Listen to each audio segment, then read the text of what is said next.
Olá, tudo bem? Estamos começando mais um Sol em Prosa, o podcast da Sol. E hoje estamos recebendo nos estúdios aqui da Sol o Eduardo Valente, diretor executivo do projeto turístico Picada de Goiás. Esse papo seu já tá de manhã.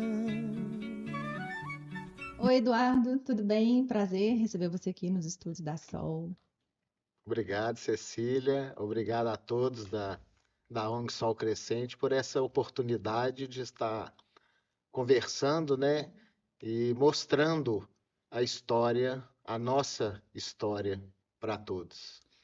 Eduardo, eu vou começar já direto ao ponto. Conta pra gente, né? Às vezes, talvez, não sei se as pessoas já conhecem esse termo, né? Picada de Goiás. É um projeto até bem grande, né? E eu queria que você explicasse pra gente, né, para o pessoal que está vendo, o que que é, afinal de contas, o projeto turístico Picada de Goiás, que você é o coordenador.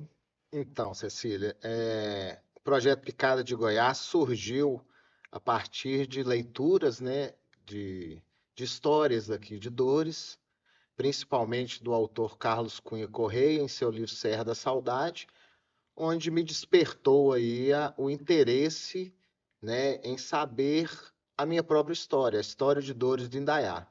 Então, o Carlos Cunha citava em seu livro sobre os caminhos antigos que deram origem, né, a vários municípios mineiros e goianos.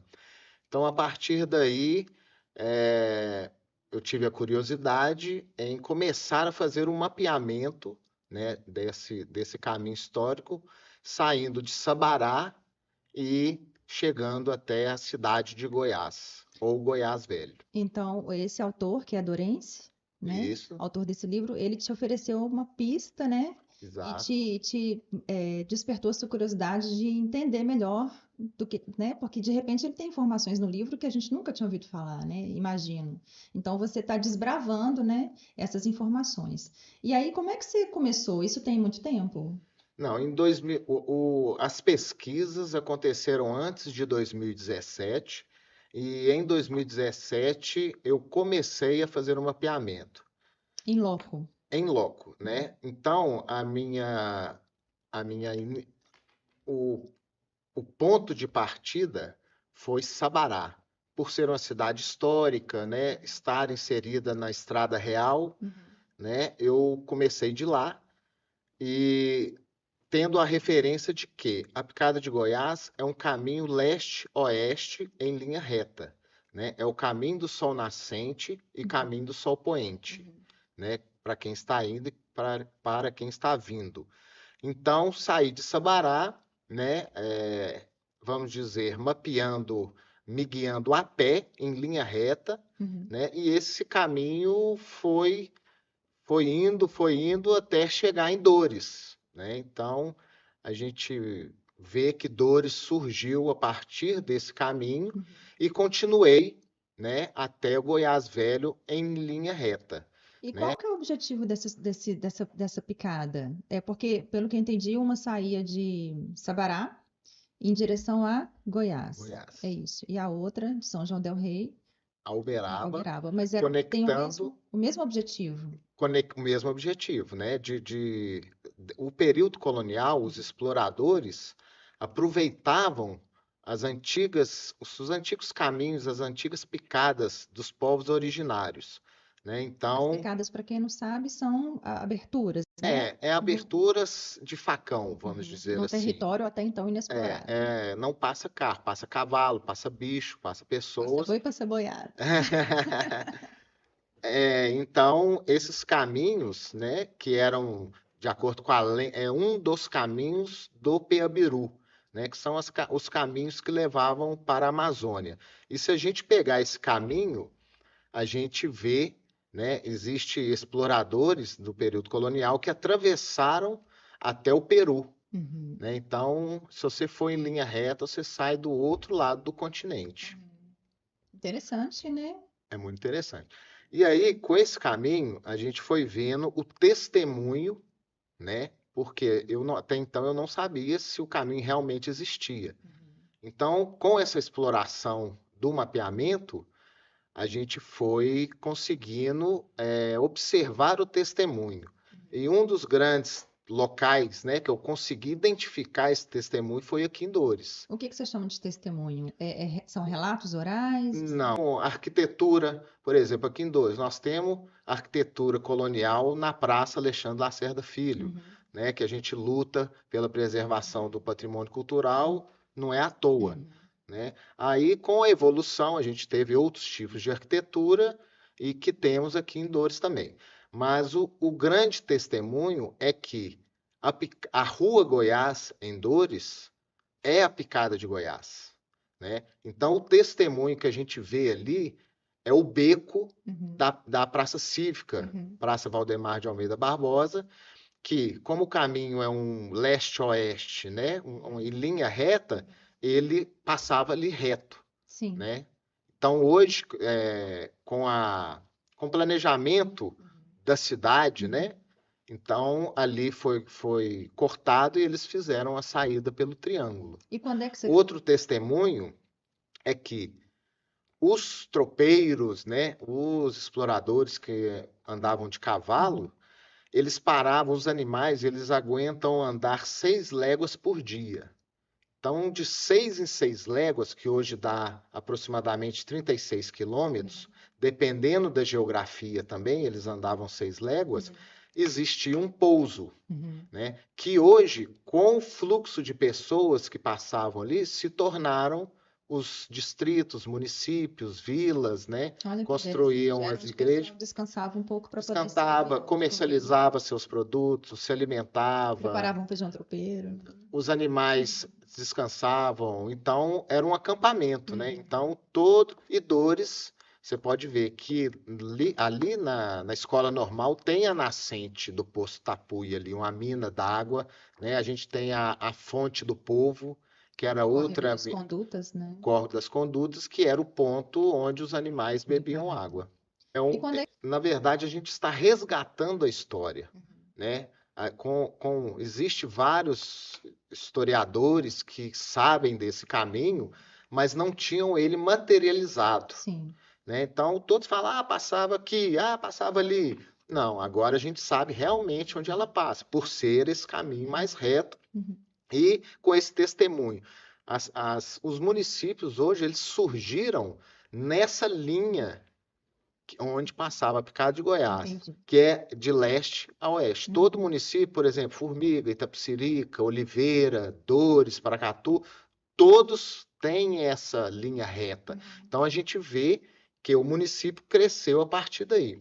E nessa linha reta é onde estão todo o patrimônio cultural. Por exemplo, cemitério, igrejas, casarões. Tudo que você encontrou está em boa situação, em boas condições? Não, existem municípios que não possuem nada.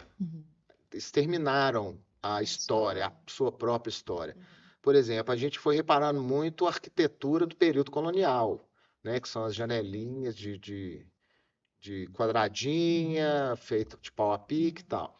Então, muitos municípios já acabaram com tudo e não existe mais uma referência histórica, no máximo uma casinha só, né? Não existe um conjunto arquitetônico do período colonial, igual, graças a Deus, a gente ainda consegue manter alguns casarões em volta do antigo Largo São Sebastião, né? Então, essa é a importância da preservação do patrimônio para não perder a própria história, né, diante do crescimento urbano, né, da indústria imobiliária. Então, ele questiona isso, né, não só ele, como outros autores, qual foi o primeiro caminho, né? Se foi o Sabará para Sabará para Goiás ou se foi o São João del Rei para o Triângulo Mineiro, que ali eles aproveitavam muito essa rota, que era um dos povos originários, né? Essas rotas passavam ao lado sul da Serra da Canastra, né? E ia para Uberaba e existia o fluxo de boiadas ali do Triângulo Mineiro.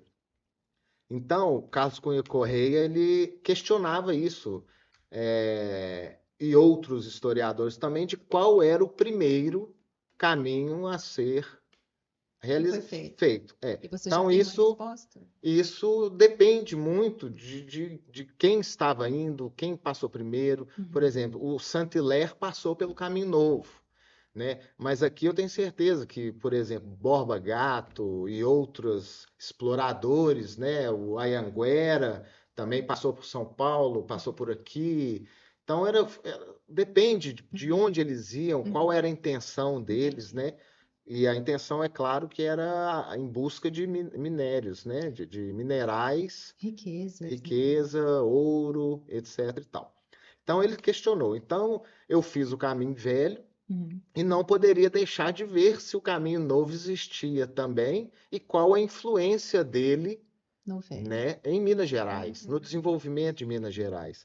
Então fiz o caminho novo também, saindo de São João del Rei. O caminho lá é maravilhoso por passar na Serra da Canastra, né? Também. E ele conecta assim, Uberaba com o caminho do Anhanguera, que era o mesmo caminho de Peaberu, leste-oeste, que vinha de São Paulo. Uhum. O nosso já é mais ligado ao Rio de Janeiro, Uhum. né? A Estrada Real.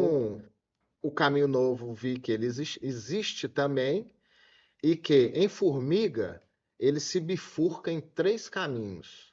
O pelo sul, né, que era para o Triângulo Mineiro, a Transcanastra, que passava dentro da Serra da Canastra, que era o mais temido, né, pelos viajantes, pela presença de povos originários lá, que Que de moravam nas cavernas, Que de repente poderiam não ser amigáveis, né? nem um pouco amigáveis e apelidados de tatus brancos.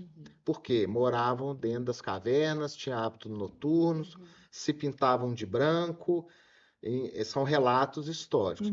E o lado norte, o caminho de Bambuí, que conectava com o nosso. Ou seja, quem estava vindo de São João del Rei e ia para Paracatu, vinha por Bambuí. Quem vinha de São João del Rei e queria ir para o Triângulo Mineiro, Uberaba, Araxá, as águas lá, né, termais, que eram muito saudáveis para o gado, os gados eram saudáveis até demais, né? Então eles passavam por lá. Então isso é muito relativo, né? Qual é o mais velho? Por quê? Esses caminhos já existem há Depende do ponto de milhares vista. de anos. Agora, quem passou primeiro e botou a boca no trombone são os pioneiros, Sim, vamos dizer ganhou a assim. fama, né? Ganhou a fama. Porque a gente vai vendo que a história é contada a partir da colonização. E antes, os povos originários, pinturas rupestres, Sim, de alguma forma era marcada. A gente tem que saber interpretar, exatamente. né? E qual Para a Picada de Goiás se tornar, né, um caminho histórico conhecido, né? conhecido como a Estrada Real e essa fama, vamos dizer assim, trazer o fluxo de turismo para esses municípios que compõem a Picada de Goiás. O turismo traz dinheiro para hotelaria, restaurante, oficina, posto de gasolina. Prestador de Ou seja, é serviços. tirar o dinheiro. Por exemplo, a pessoa trabalha lá em Belo Horizonte, ganha o dinheiro lá. Vai pegar o dinheiro lá e vai colocar aqui dentro do hotel, dentro da pessoa, E vai ter uma experiência, né? fora a experiência que é maravilhosa. O ecoturismo, por exemplo, é maravilhoso. São cachoeiras, E é o que mais são predominante em Minas Gerais.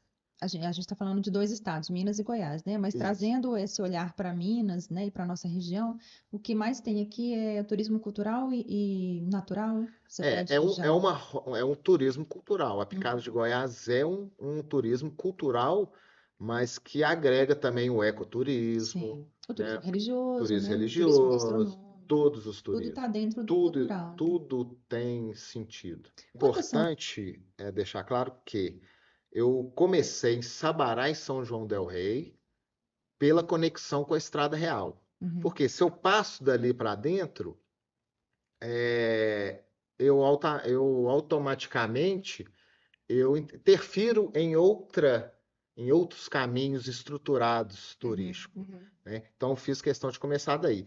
Agora, indo no sentido Goiás, automaticamente a gente conecta no caminho de Cora Coralina, que é a Picada de Goiás. Que já é um roteiro formatado, né? Formatado, estruturado, sendo Conhecido. divulgado e belíssimo. É o suprassumo da Picada de Goiás.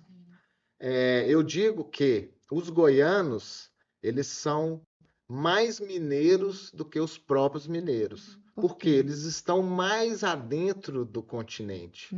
Eles não têm influência Externa. externa. É como eu dizia também Do anteriormente do Centro-Oeste, né? O povo daqui não tem sotaque, não tem, torce para os times daqui igual lá. Então, hospitalidade do povo goiano, sensacional. Gastronomia, muito melhor do que a dos mineiros. Olha só, as gastronomia. Então, é uma coisa cultural, né? Que eles valorizam muito, Que eles né? valorizam, mas o nosso suprassumo são eles, né? Porque ali existe, é o que eu digo, eles são mais mineiros do que os próprios mineiros. E eles valorizam a própria história, né? Pelo que você está me falando, assim. Sim, Goiás Velho, Pirinópolis, são cidades fantásticas. Patrimônio cultural, vamos dizer, Fenomenal. até imensurável de tanta coisa que eles possuem. Então, o que já foi feito Então, fizemos um mapeamento de 2017 a 2021, dos dois caminhos? dos dois caminhos. Agora nós estamos investindo na roteirização. Como a Picada de Goiás é um caminho muito extenso, nós estamos separando por trechos.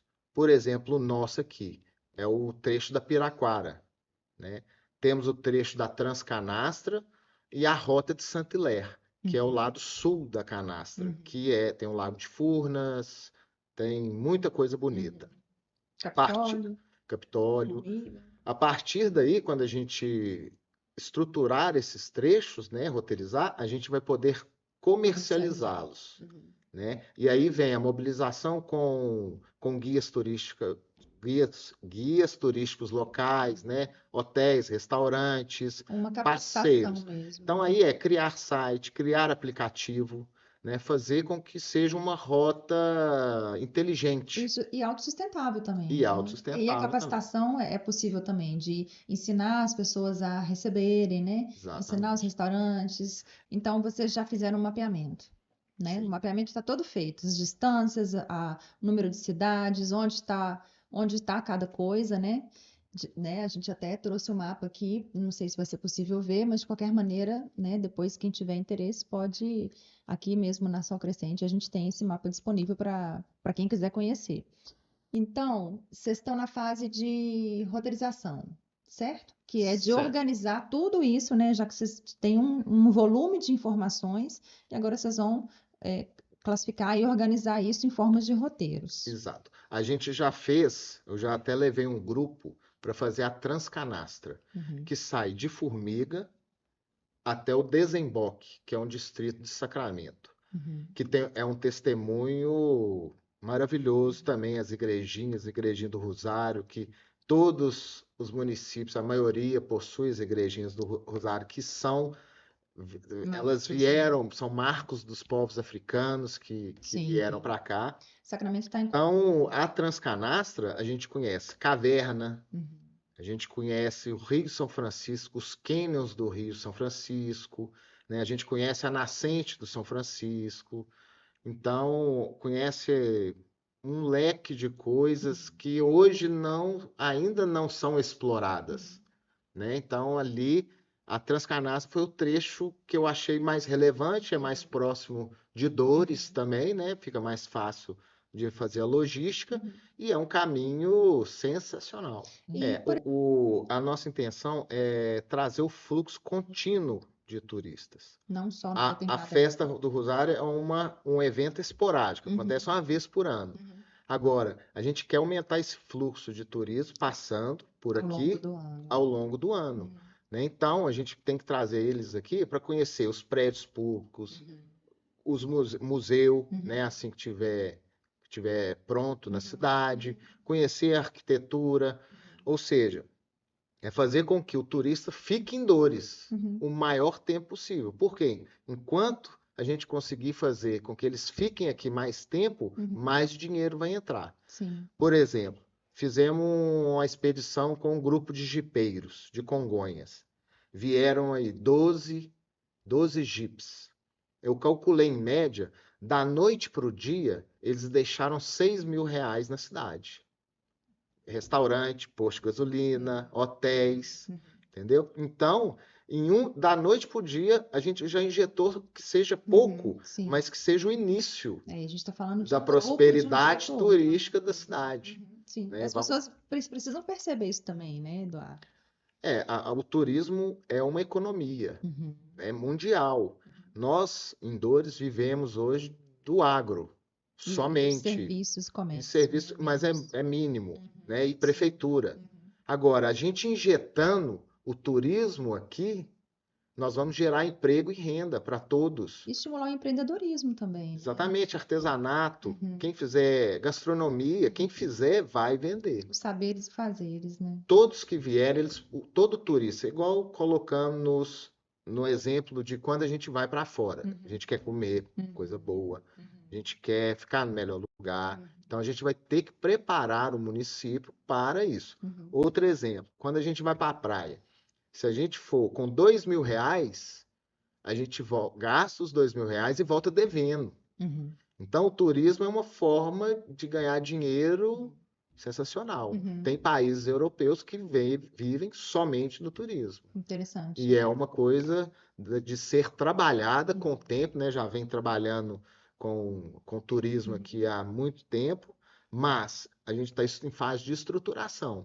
De mobilização. De mobilização. Então, assim que a gente conseguir criar esse fluxo de turismo, com certeza vai ter novos restaurantes, novos hotéis. As coisas vão andando meio que, né?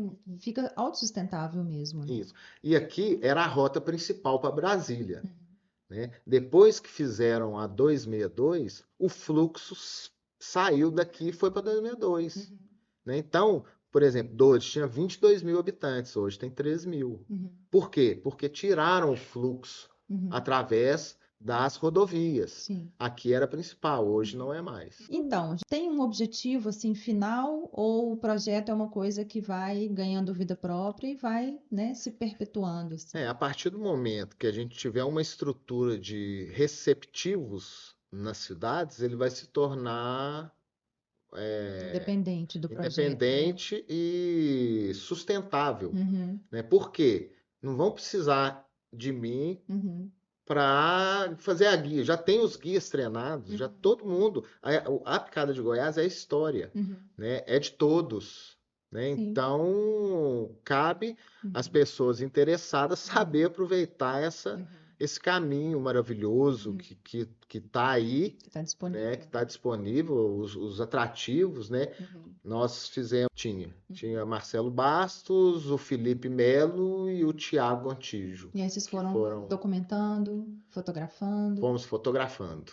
Só turismo de aventura, porque a gente pensa, né? Caminhos que foram percorridos por desbravadores, caminhos que você está percorrendo, vamos colocar entre aspas, sozinho, né? Assim, desbravando de novo, né? Acho que você é um outro desbravador que está tendo essa preocupação de resgatar e, ao mesmo tempo, uma preocupação de tornar aquilo acessível para os turistas, né? Sim. Então, eu falo como tentando me colocar no lugar de vários tipos de perfis de visitantes. Existe o turismo que pode ser vivenciado nessas rotas por famílias também, por pessoas, né, de terceira idade, talvez, ou só mesmo o turismo de aventura, umas coisas mais nesse estilo de aventura. Então, o meu grande exemplo é a Transcanastra, que eu levei um grupo com criança até idosos. Então, cabe qualquer idade. Às vezes, o próprio turismo de contemplação, né, que é você passar e admirar o lugar. Depende, por exemplo, isso é relativo pelo gosto do turista. Se o turista gostar de aventura, ele vai procurar os atrativos de aventura. Se for uma pessoa mais de idade, ele vai procurar os atrativos culturais, igrejas, museus. Então, é um leque de opção para todas as idades, para todos os tipos de turista. As cidades pelas quais você passou, elas têm as mesmas características, assim, parecem com dores? Eu estou perguntando isso de curiosidade mesmo, porque a gente imagina que eu, pelo menos quando você fala da rota, né, e quando eu vejo as fotos que vocês tiraram, me parece que é bem, bem mineiro, né? Montanhas, rios, igrejas pequenas, cidades pequenas. Tem um perfil, assim, a rota, ou ela é muito diversa? As cidades são muito diferentes umas das outras, ou você consegue ver um perfil, assim, Uma uma característica característica comum. comum da Então, maioria das não, cidades? o meu termômetro é o patrimônio cultural. Uhum, Então, tem cidades que já destruíram todo o seu patrimônio cultural. uhum, Tendo destruído todo o seu patrimônio cultural, ela perde a identidade. uhum. Agora, a maioria das cidades ainda possui os relatos, os Os testemunhos. testemunhos arquitetônicos. Uhum, Então, o mais interessante é observar esse testemunho arquitetônico. uhum. Agora, de cultura, de eventos culturais, cada um tem a Tem a sua. sua característica e Você peculiaridade. está falando sobre. Política pública da preservação do patrimônio cultural começou em 2006 com o tombamento da escola normal.